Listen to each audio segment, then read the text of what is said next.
Hello everyone, this is Prachi. Welcome to our channel Selection Mate. I hope आप सब बहुत अच्छे होंगे और आपके एग्ज़ाम की तैयारी भी अच्छे से चल रही होगी। आज हम डिस्कस करेंगे जनरल अवेयरनेस का मॉक टेस्ट नंबर 14। इससे पहले जो मॉक टेस्ट है वो आपको जीए मॉक टेस्ट नाम से प्लेलिस्ट है, वहाँ पर मिल जाएंगे। सारे सेशंस की पीडीएफ भी आपको मिल जाती है टेलीग्राम चैनल पर, तो वो भी वहाँ से आप कलेक्ट कर सकते हो और प्रीवियस सेशंस भी आप देख सकते हो। ये जो हमारा सेशन है जनरल अवेयरनेस का, ये सभी एग्ज़ाम के लिए इम्पॉर्टेंट है, स्पेशली सभी टीचिंग एग्ज़ाम्स के लिए। और हाल ही में DSSS का क्योंकि फॉर्म फिलिंग हुआ था और जून जुलाई से आपके एग्ज़ाम स्टार्ट हो जाएंगे, तो उसको फोकस करते हुए सीरीज़ हमारी चल रही है।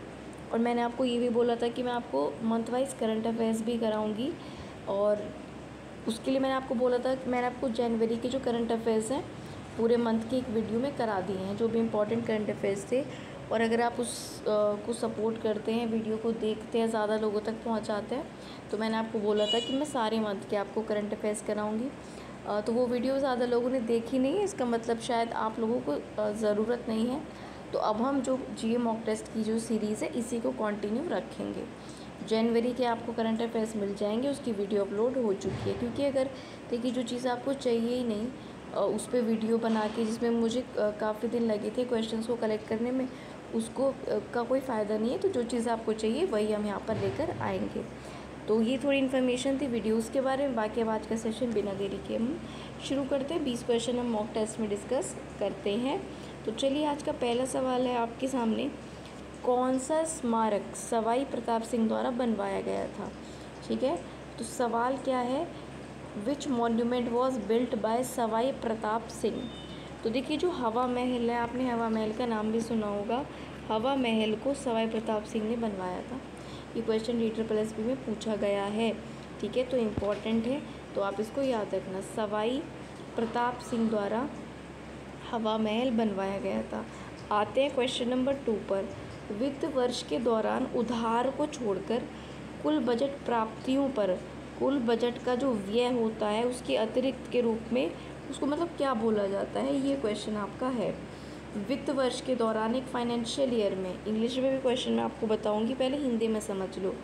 किसी भी फाइनेंशियल ईयर में, किसी भी वित्त वर्ष में उधार को अगर हम एक साइड रख दें, तो जो जितनी टोटल प्राप्तियां हैं उस पर जितना भी व्यय यानी खर्च हुआ है उसको किस रूप में व्यक्त करते हैं, उसके अतिरिक्त को, उसको बोला जाता है राजकोषीय घाटा।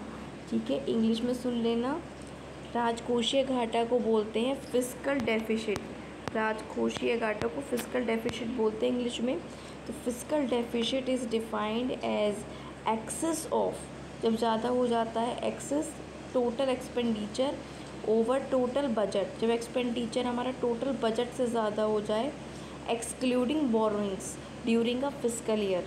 ठीक है, एक फिस्कल ईयर में अगर ये चीज़ें हो जाती हैं तो ये आपका क्या कहलाता है, फिस्कल डेफिसिट कहलाता है, या फिर राजकोषीय घाटा, जब हमारा जो खर्चा है वो हमारे बजट से ज़्यादा हो जाए। ठीक हो गया, इतनी बात क्लियर हो गई आपको। अगले क्वेश्चन पर आते हैं, क्वेश्चन नंबर 3। वायुमंडल की कौन सी परत ओजोन की उपस्थिति के कारण ऊपर उठती है, ये आपका अगला सवाल है। Which layer of atmosphere rises due to the presence of ozone. तो वो लेयर है समताप मंडल, जिसको हम इंग्लिश में बोलते हैं स्ट्रेटोस्फेयर। इंग्लिश में स्ट्रेटोस्फेयर बोलते हैं और हिंदी में समताप मंडल। क्वेश्चन ऐसे पूछा जाता है, ओजोन लेयर किस में प्रेजेंट होती है, तो समताप मंडल में, स्ट्रेटोस्फेयर में। ठीक है, ये क्वेश्चन भी हो गया हमारा। अगले पर आते हैं, क्वेश्चन नंबर 4 और 5 को देख लेते हैं। 4th क्वेश्चन है आपका, किस नदी को नर्मदा की जुड़वा या दासी नदी के रूप में भी जाना जाता है। ठीक है, क्वेश्चन है, which rivers is also known as the twin or handmaid of Narmada. तो ये ताप्ती को बोला जाता है। नर्मदा की जुड़वा या नर्मदा की दासी कौन सी नदी को बोलेंगे, ताप्ती नदी को बोलेंगे, ये आपको याद रखना है। ठीक हो गई बात। अगले क्वेश्चन पर है, 5th क्वेश्चन, किस महासागर में बाल्टिक सागर शामिल है। In which ocean include Baltic सी। कौन सा ओशन में बाल्टिक सी शामिल है, तो वो है आपका अटलांटिक ओशन, यानी कि अटलांटिक महासागर। किस में शामिल है बाल्टिक सागर, अटलांटिक महासागर में। ये आपका जो वर्ल्ड ज्योग्राफी से सवाल है और इम्पॉर्टेंट है, आया हुआ क्वेश्चन है, तो आराम से इसको देख लेना फिर से, ठीक है। बाल्टिक सागर किस में शामिल है? अटलांटिक महासागर में। अगले क्वेश्चन पर आते हैं। खिलाफत आंदोलन कब शुरू हुआ था आपका? व्हेन डिड द खिलाफत मूवमेंट स्टार्ट? तो खिलाफत आंदोलन का सवाल ये बहुत इंपॉर्टेंट है एग्ज़ाम के लिए, याद रखिएगा। 1919 में आपका खिलाफत आंदोलन शुरू हुआ था। खिलाफत आंदोलन कब शुरू हुआ था? 1919 में, याद रखना, भूलना नहीं, इंपॉर्टेंट डेट है, याद रखनी है। अब अगले क्वेश्चन पर आ जाते हैं। अगला क्वेश्चन भी इतना इम्पॉर्टेंट है, ठीक है, ध्यान से सुनिएगा। चक्रवर्ती राजगोपालाचारी, जिन्हें सी राजगोपालाचारी भी कहते हैं, इनका उत्तराधिकारी कौन था? इनके बाद कौन आया था जो स्वतंत्र भारत के पहले भारतीय महाराज्यपाल थे?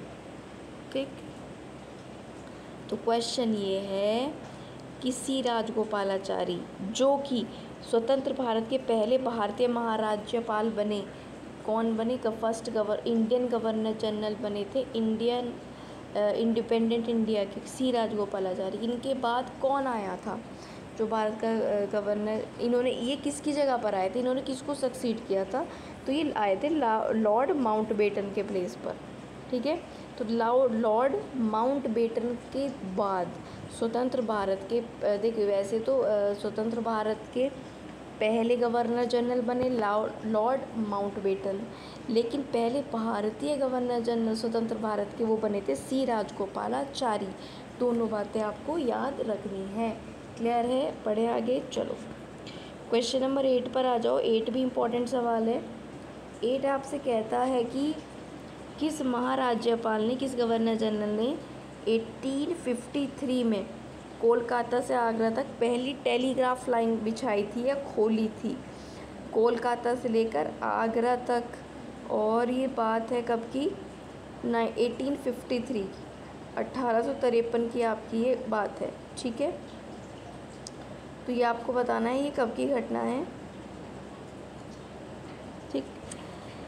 किस महाराज्यपाल ने, किस गवर्नर जनरल ने आपका जो है 1853 में कोलकाता से आगरा तक पहली टेलीग्राफ लाइन खोली थी, ये आपको बताना है, ठीक है। तो वो कौन से गवर्नर जनरल थे? वो थे आपके लॉर्ड डलहौजी। कौन थे? लॉर्ड डलहौजी, याद रखना है इसको, इम्पोर्टेंट क्वेश्चन था ये भी। अगला क्वेश्चन है आपका 9, पंचायती राज को 1992 के किस संवैधानिक संशोधन अधिनियम द्वारा पेश किया गया था? The Panchayati Raj was introduced by the dash constitutional amendment act of 1992। बहुत ज़्यादा इंपॉर्टेंट क्वेश्चन है कॉन्स्टिट्यूशन से। तो पंचायती राज को संवैधानिक संशोधन अधिनियम द्वारा पेश किया गया था 1992 में, 1992 में। ये 73वां संविधान संशोधन था, 73rd कॉन्स्टिट्यूशनल अमेंडमेंट। तो याद रखना 73वां संविधान संशोधन 1992 किससे रिलेटेड है? पंचायती राज से। बहुत ही इम्पोर्टेंट सवाल है। 73वां संविधान संशोधन 1992 पंचायती राज से संबंधित है। अगले क्वेश्चन पर आते हैं, क्वेश्चन नंबर 10 आपसे कहता है स्वतंत्र भारत का पहला केंद्रीय बजट किसने पेश किया था? The first union budget of independent India was presented by. जब भारत स्वतंत्र हो गया था तो जो पहला यूनियन बजट था वो पेश किया था षणमुखम शेट्टी ने। और ये बहुत इम्पोर्टेंट सवाल है, बहुत ही इम्पोर्टेंट सवाल है ये, ठीक है, याद रखना है आपको। षणमुखम शेट्टी ने स्वतंत्र भारत का पहला यूनियन बजट पेश किया था। अगले सवाल पर आते हैं, क्वेश्चन नंबर 11। करियाला कहाँ का लोकप्रिय कला रूप है? मैंने आपको बताया कि स्टैटिक जीके से आपके डांस फॉर्म से, फेस्टिवल से भी सवाल आते हैं, वो सब इंक्लूड यहाँ पर किए गए हैं। तो करियाला जो है वो हिमाचल प्रदेश का एक कला रूप है। Kariyala is a popular art form of Himachal Pradesh, याद रखना। करियाला जब भी आप नाम लो तो आपको हिमाचल प्रदेश से कनेक्ट कर लेना है। करियाला डांस फॉर्म आपकी कहाँ से आ गई? हिमाचल प्रदेश। अगला क्वेश्चन आपका फिजिक्स से है। विद्युत प्रतिरोध की एसआई यूनिट आपसे पूछी है। विद्युत प्रतिरोध की एसआई यूनिट क्या होती है? What is the SI unit of electrical resistance? Electrical resistance की एसआई यूनिट क्या है? तो होती है ओम, और इसका सिंबल कुछ इस तरह से होता है, ठीक है। तो विद्युत प्रतिरोध यानी कि रेजिस्टेंस की ऐसा यूनिट होती है ओम।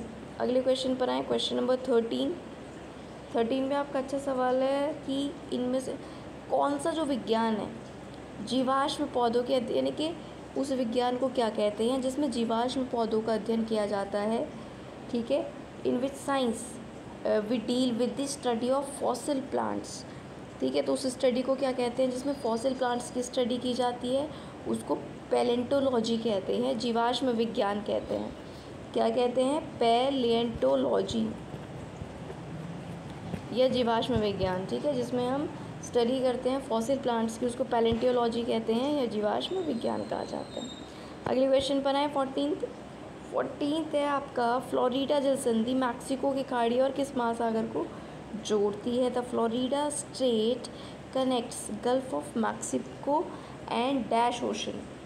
समझ रहे हो आप? कौन सी? फ्लोरिडा जो जल संधि है, फ्लोरिडा जो स्ट्रेट है वो मैक्सिको की खाड़ी को कौन से महासागर से जोड़ती है?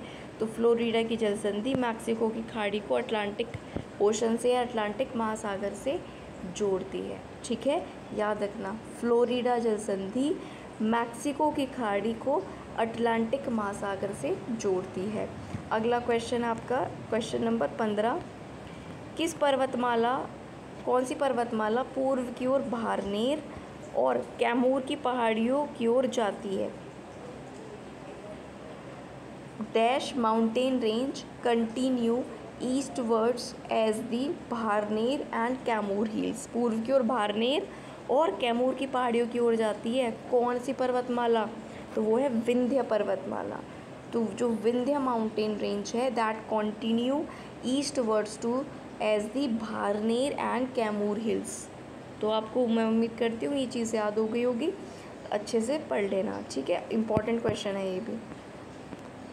अगला है, महात्मा गांधी ने किसको मेरी अंतरात्मा का रक्षक कहा? Mahatma Gandhi referred to whom as a keeper of my conscience, है ना। मेरी अंतरात्मा का रक्षक महात्मा गांधी ने कहा था सी राजगोपालाचारी को, जिनकी हमने अभी ऊपर क्वेश्चन में भी बात की है। किसने कहा था मेरी अंतरात्मा का रक्षक सी राजगोपालाचारी को? महात्मा गांधी जी ने। क्लियर है क्वेश्चन? आगे बढ़ें, अगला सवाल, ये भी इम्पोर्टेंट और अच्छा सवाल है। सवाल है कि सर्वेंट्स ऑफ इंडियन सोसाइटी, इसका गठन किया था गोपाल कृष्ण गोखले ने और पुणे में किया था। तो सवाल है कब किया था? तो 1905 में किया था, 1905 में। सर्वेंट ऑफ इंडियन सोसाइटी का गठन गोपाल कृष्ण गोखले साहब ने पुणे में किया था, और कब किया था? 1905 में। याद रखना, the servants of Indian society was formed in Pune in 1905 by Gopal Krishna Gokhale साहब, ठीक है। तो उम्मीद करती हूँ यहाँ तक आपको जो चीज़ें हैं वो अच्छे से क्लियर हो गई होंगी, ठीक है। बढ़े अगले क्वेश्चन पर। चलो, अगला जो सवाल है आपका, अगला सवाल है कि किस राज्य में प्रसिद्ध थिलाई नटराज मंदिर स्थित है? तो नटराज के नाम से आपको पहुंच जाना चाहिए तमिलनाडु। बाई चांस देखो, कुछ शब्द ऐसे होते हैं जो उस पर्टिकुलर स्टेट को डिनोट करते हैं, कुछ महाराष्ट्रियन शब्द ऐसे हैं और तमिलनाडु के भी है ना, जिनको केरला के हम नाम से ही, जहाँ अनामलाई या मलाई आई टाइप का कुछ एंड में आता है, वो केरल में चीज़ें होती हैं अधिकतर। तो ऐसे कनेक्ट कर सकते हैं अगर हमें आंसर नहीं पता। तो जो प्रसिद्ध एक फेमस थिलाई नटराज मंदिर है वो तमिलनाडु में, आपने तो पढ़ भी लिया, अब आप उसको बिल्कुल नहीं भूलेंगे। थिलाई नटराज मंदिर कहाँ पर है आपका? तमिलनाडु में। अगले क्वेश्चन पर बढ़ें, क्वेश्चन नंबर 19, भारत किस देश के साथ सबसे लंबी सीमा साझा करता है? सबसे लंबा जो बॉर्डर है भारत का वो बांग्लादेश के साथ है। याद रखना, कई बार एग्ज़ाम में क्वेश्चन आया हुआ है। भारत सबसे बड़ा लंबा जो बॉर्डर है वो साझा करता है किसके साथ? बांग्लादेश के साथ। अगला सवाल है हमारा क्वेश्चन नंबर 20 और लास्ट सवाल है, किस पर्वतमाला को कृष्णागिरी श्रेणी के नाम से भी जाना जाता है? तो कृष्णागिरी श्रेणी हम काराकोरम पर्वतमाला को भी कहते हैं, ठीक है। जो काराकोरम है, काराकोरम पर्वतमाला को कृष्णागिरी श्रेणी के नाम से भी जाना जाता है। या आपसे पूछा जाए कि काराकोरम पर्वतमाला को और क्या कहा जाता है, तो कृष्णागिरी श्रेणी। इस तरह से कनेक्ट करके आपको याद करना है। वीडियो के एंड में अगर आप चाहें तो आप कमेंट कर सकते हैं, क्योंकि कोई भी मैंने 14 मॉक हो गए आज, किसी हर वीडियो में आपको बोलती हूँ कि आप ज़रूर अपने मार्क्स कमेंट करें कि आपके 20 में से कितने आ रहे हैं। तो अगर आप चाहें तो ज़रूर कमेंट बॉक्स में लिखें कि आउट ऑफ 20 आपके कितने यहाँ पर मार्क्स आ रहे हैं। और देखो यहाँ पर हर सेशन में हम 20 क्वेश्चन करते हैं वन लाइनर फॉर्म में, जिससे पॉइंट टू पॉइंट हम पढ़ते हैं, कोई गलत ऑप्शन नहीं देखते और कम समय में देखो मैं वन लाइनर्स इसीलिए लेकर आती हूँ, इससे कम टाइम में आपको सेशन में ये कंप्लीट करा दूँ, कम टाइम में आप चीज़ें अपनी जो है कवर कर पाएँ। बाकी ये जो मॉक टेस्ट वाली सीरीज़ है, ये मैंने आपसे पहले ही बोला था कि एग्ज़ाम तक हम इसी तरह कंटिन्यू इसको रखेंगे, ठीक है। और करंट अफेयर वो उस पर बेस्ड था कि अगर आप देखोगे तो वो वीडियोज़ आएंगी, और अगर ऑफ कोर्स आप नहीं देखोगे तो वो वीडियोज़ नहीं आएंगी।